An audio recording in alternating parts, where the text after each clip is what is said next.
this video, I wanted to talk about Boba tea, and Harry Potter. Boba tea and Harry Potter. If you don't know what boba is a drink that has like these little jelly gummy things at the bottom of the drink. Typically it is tea, cream tea, with something added to it, like a flavor like hazelnut, or like chai, or Thai, or taro, I don't even know. Or you can get just like a basic cream tea. Maybe some green tea matcha. So basically, I'm assuming this is what it is. I've had like 100 boba teas the past couple of months. About 100 boba teas. Trying all of the different flavors. I even got coffee boba. Different flavors of coffee boba. Now you can make this stuff at home. People used to talk about that with Starbucks. Oh my god, overpriced coffee. And before that, it was like water being sold in water bottles. Oh my god, you are going to buy water. Why don't you just use tap water? Like, oh my god, you are drinking bottled water. Really? Wow, bottled water. Wow. That's a waste of money. Buying water in a bottle. Wow. And then Starbucks came around and they were like, what? $5+ for a coffee? Oh my god, you could make that at home for like 50 cents. Oh my god. Overpriced coffee. Oh my god. Technically it's true. You could like get some coffee, put it in a mug, put some sugar, some mocha, some chocolate, some ice in it, stir it around, and you pretty much have a Starbucks in some shape or form. It's the same with kind of boba.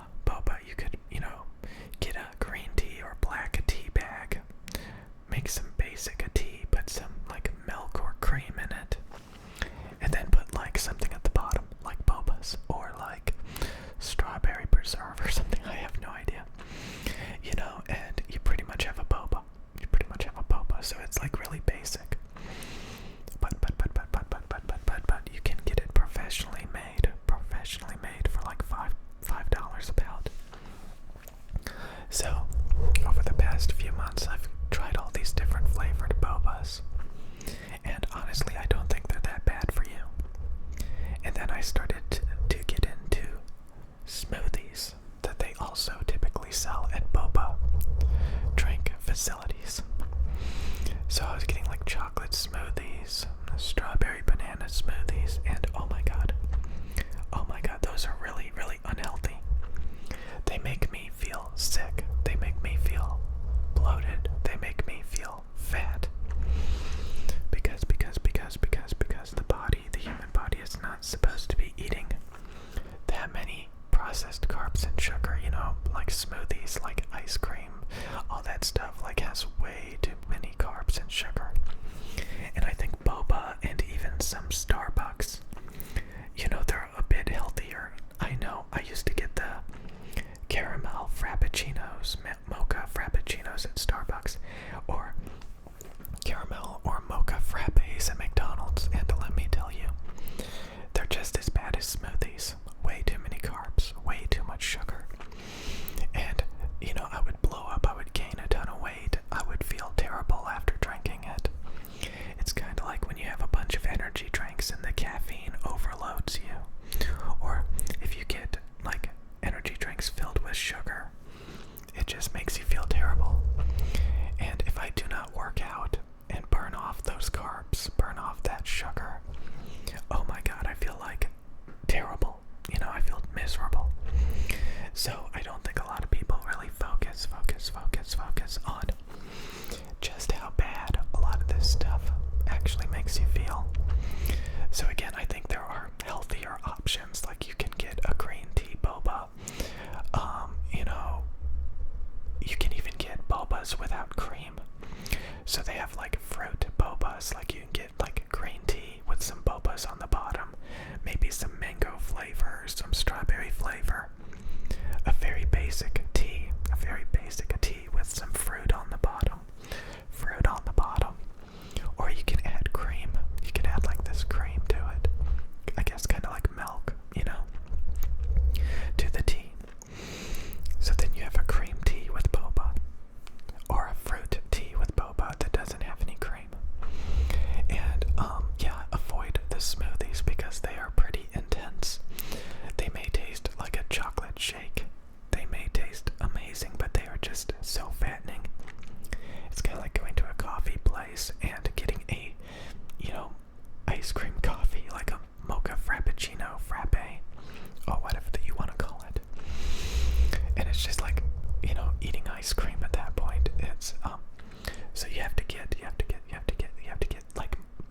shouldn't even be like consuming that much, you know, of that stuff.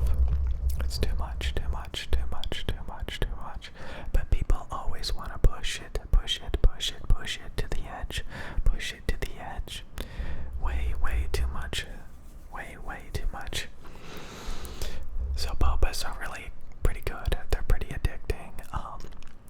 I also wanted to talk about like a lot of the people that I used to watch on YouTube, and lately they've been really into like getting into like, you know, bickering and fighting and drama on Twitter.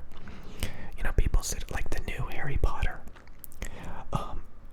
The past week I literally watched the first and second Harry Potter movie.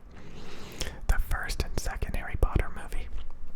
And mind you, I typically do not watch movies because in the past I would be like, it's fake, it's fantasy, and if I'm, you know, gonna like I want to focus on real things.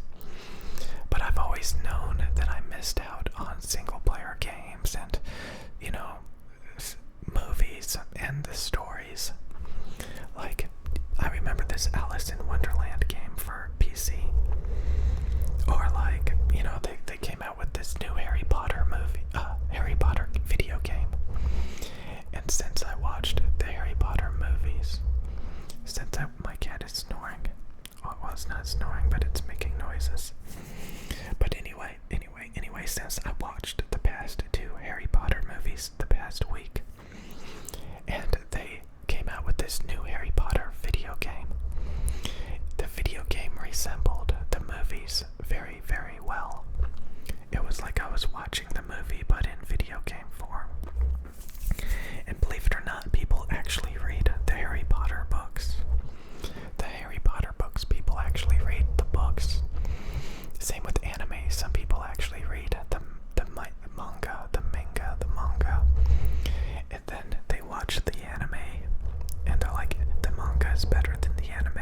Or like, sometimes it takes the anime forever to get to where the book is. Stuff like that. I have not read a manga or a manga or whatever you want to call it. But I've seen a couple of animes, but some animes are extremely long. They just really, really, really milk anime. It's not like a movie, like there could be like 1,000 episodes. And you have to just watch and watch and watch and watch and watch and watch. And it just keeps going and going and going and going and going. Unlike a movie where you can sit down for an hour or two. Maybe they'll come out with a sequel that you don't really necessarily need to watch. But whatever. It was really neat to see that, again, people actually play single-player games for the story. And lately I've been coming across a lot of YouTube channels where they talk about the lore, or like little things about these games, plot or story, or like you know, when they come out with a video game, a lot of times, you know, somebody has to write the story, what's going on in the game, like why things are the way they are, you know, why things are the way they are in the movie or the video game, you know. They have to like write it out, like what is going on in this magical fantasy world. The lore, Lord of the Rings. I don't know. But the more I've gotten into like this stuff, and I've come across all these channels where they talk about video game lore, like, you know, the backstory of all the characters, what's going on in the world, why things are the way they are. And a lot of people find that really, really fascinating. And it's kind of funny because at one point I just, you know, played video games for the competitiveness. I played video games for the multiplayer. I didn't care about the characters. I didn't care about the story. I cared about how cool the units were. I cared about the strategies in multiplayer. But I would never play through the single player campaign. I would never know the single player aspect of the game. And I always thought it was stupid. I thought movies were stupid. I thought anime was stupid. I thought single player video games games were stupid.